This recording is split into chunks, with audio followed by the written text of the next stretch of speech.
सुकून दिल के लिए कुछ तो एहतमाम करूं, मिले नज़र तो मैं उन्हें सलाम करूं। मुझे तो होश नहीं, आप मशवरा दीजिए, कहाँ से छेड़ूं फसाना कहाँ तमाम करूं। मैं जब पहली एक फंक्शन रिटायरमेंट से पहले करते हैं, पहला फंक्शन हुआ, आंसू बाहर नहीं आए थे और मैं मुस्कुरा रहा था। रेस्पेक्टेड कोचेस बैठे हैं, जांगड़ा साहब बैठे हैं, इन्होंने भी एक प्रोग्राम किया, उस वक्त भी आंसू बाहर नहीं आया। फिर बड़े बेटे ने वहां जो अल्फाज बोले उसने आंखों को थोड़ा सा नम जरूर किया, लेकिन मैं अल्लाह को गवाह बताकर कह रहा हूं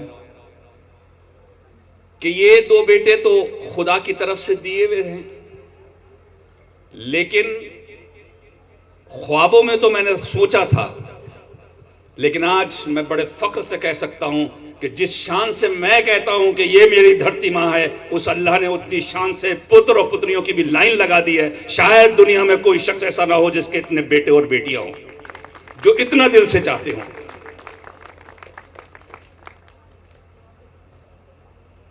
आज का वैसे रिटायरमेंट फंक्शन आम तरीके से अलग होता है, मैंने हमारे स्टूडेंट्स ने इसको भी एक अजीब सा बना दिया और सवाल रखा, और आज कम से कम 100 लोगों के मैसेज आए और एक ही सवाल था, और ये इस बात की खुशी है कि मुल्क, ये देश, ये मेरा वतन, चंद मफाद, चंद इस देश के असली तौर पर गद्दार, चंद वो लोग जो इस मुल्क को तोड़ देना चाहते हैं, उनकी साजिश गंगो जमनी तहजीब को नेस्तो नाबूद करने के रोज मंसूबे रचे जाते हैं। लेकिन आज की महफिल, आज की मौजूदगी और आप सबके मेरे ये बेटों के जज्बे ये बताते हैं कि न कल टूटा था ये मुल्क, न टूट सकता है। जब तक गंगो जमनी तहजीब नाम मौजूद है, ये भारत जिंदा रहेगा, गंगो जमनी तहजीब के साथ जिंदा रहेगा। एक कमाल, और इतने लोग एक पूजा करने के लिए इस्लाम का नाम लेकर सजदा करने वाला, लेकिन पलकों पे सजाने वाले इतने सनातन धर्मी और सिख लोग और ईसाई लोग यहां मौजूद हों, ये खुशनसीबी किसी को नहीं मिल सकती। मैं अल्लाह का जितना शुक्र अदा करूं उतना कम है कि खुदावंद कुद्दूस ने इस गुनाहगार की झोली और इस गुनाहगार की जिंदगी ऐसे नूरानी कर दी कि उसने एक नहीं बल्कि इतने पुत्र दिए, इतने पुत्रियां दी हैं कि शायद गिनना भी मुश्किल होगा।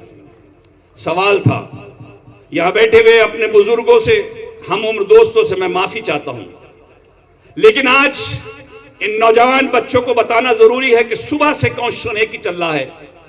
मैंने एक लेक्चर में यह कहा था कि ये डोप, ये ड्रग्स, इनको खत्म करने की सिर्फ एक चीज है, वो ये कि हम धर्म को पकड़ के धार्मिक हो जाए।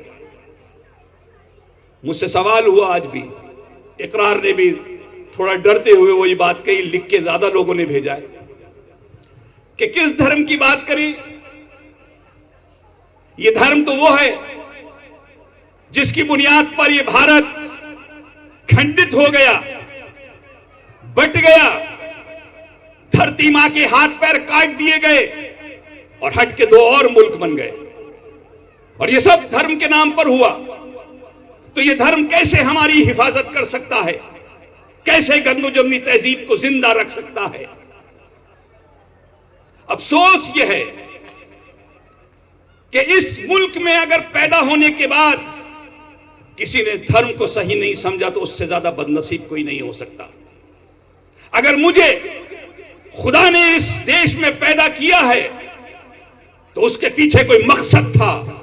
अल्लाह ने सबसे ज्यादा बेहतर मेरे लिए यही जमीन की थी, और इसलिए की थी कि इसके अंदर बुजुर्गों की खुशबुएं मौजूद हैं, इसके अंदर संतों के श्लोक मौजूद हैं, इसके अंदर गुणवाणी भी मौजूद है, इसके अंदर गुरु ग्रंथ साहब भी मौजूद है, इसके अंदर वेद भी मौजूद हैं, इसमें ज्ञान जो है गीता का भी मौजूद है, और कुरान की तिलावत भी मौजूद है। दुनिया में कहीं ऐसा नहीं मिलता जो यहाँ मौजूद है। इसलिए ये धरती हमारी माँ, खूबसूरत माँ हिंदुस्तान है, जिसके बारे में अल्लामा इकबाल ने कहा था कि सारे जहां से अच्छा हिंदू सिता हमारा, हम बुलबुले हैं इसकी, ये गुल सिता हमारा।